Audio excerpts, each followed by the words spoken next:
नमस्कार दोस्तों, मेरा नाम है रितेश और मेरे चैनल पे आपका स्वागत है। दोस्तों आज बात करेंगे एक सीरीज़ के बारे में। नाम है स्काई रोजो। तीसरा सीजन इसका आया है, नेटफ्लिक्स पे आप इसको देख सकते हैं। ये एक स्पेनिश सीरीज़ है लेकिन इंग्लिश और हिंदी ऑडियो भी उपलब्ध है और मनी हाइस्ट वाले एलेक्स पीना इसके क्रिएटर हैं।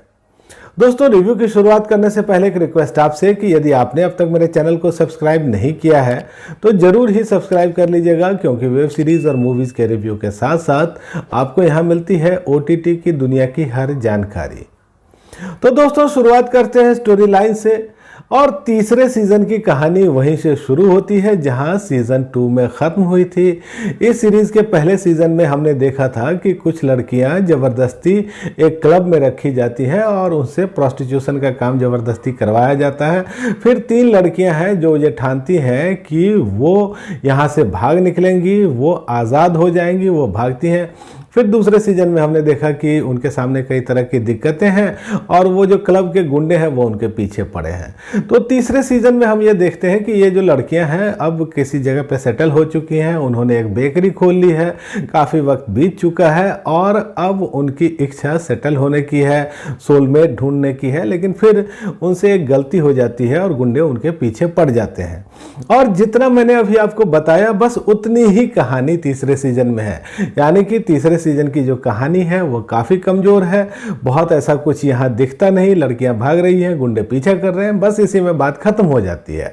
और मुझे लगता है कि इसमें यहाँ जो लड़कियों का एक कहिए कि उनकी फीलिंग्स, उनके इमोशन को दिखाने की कोशिश की गई है। एक नॉर्मल लाइफ में सेटल होने के लिए वो चाहती हैं और ये बात भी कई बार अलग अलग तरीके से दिखाई गई है, तो देखना एक बोर जैसा ही लगता है। सीरीज़ की रफ्तार काफ़ी स्लो है।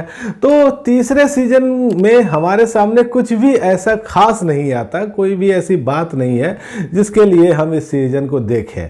और देखिए इस सीज़न में इस कहानी को ख़त्म कर दिया गया है, एक कंक्लूसिव सीज़न ये है। तो मुझे ये लगता है कि अगर दूसरे सीजन में ही 1-2 एपिसोड और जोड़ देते तो जितनी कहानी के लिए उन्होंने एक पूरा सीजन बनाया है उतनी कहानी 2 एपिसोड में कह करके निपटा जा सकता था। तो अब ये पूरा तीसरा सीजन बनाया क्यों गया मुझे नहीं पता, लेकिन ये जो तीसरा सीजन है ये कुछ भी खास ऑफर नहीं करता। इसमें कोई ऐसी बात नहीं है जिसके लिए आप इसके काफ़ी सारे एपिसोड देखते रहें। और दोस्तों देखिए तकनीकी तौर पे ये सीरीज़ अच्छी है, यहाँ को सिनेमेटोग्राफी आपको अच्छी दिखती है, जो म्यूज़िक का डिपार्टमेंट है वो ठीक है। अब बात करें अदाकारी की तो जो कलाकार यहाँ हैं उनके पास करने के लिए कुछ खास पैटर्न की चीज़ें ही यहाँ दिखी थी हमको, तो वही चीज़ें यहाँ भी दिखती हैं। और दोस्तों देखिए कि यहाँ बहुत ज़्यादा वायलेंस आपको कई बार दिखता है। यहाँ न्यूडिटी, सेक्स, गाली गलौज ये सारी चीज़ें भरी हुई है, तो फैमिली और बच्चों के देखने लायक तो है नहीं। और जैसा मैंने कहा कि इस सीज़न में कोई ऐसी बहुत बड़ी बात नहीं है, कोई ऐसा खुलासा नहीं हो रहा है, कोई एक कहिए कि नई बात हमारे सामने नहीं आ रही है, तो फिर ये देखना एक वेस्ट ऑफ टाइम ही है।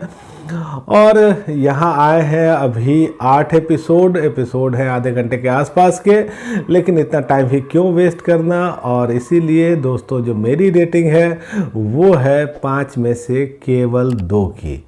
अगर आपने 2 सीजन देख लिए हैं, तीसरा सीजन देखने का, कंक्लूजन देखने का आपका मन है तो एक बार आखिरी के 1-2 एपिसोड देख लीजिएगा, उतने में आपका काम हो जाएगा। तो दोस्तों आज इतनी ही बात। आपको ये रिव्यू कैसा लगा मुझे कमेंट करके बताइएगा, और आपने अगर ये सीरीज़ देखी है तो भी मुझे बताइएगा कि आपको कैसी लगी।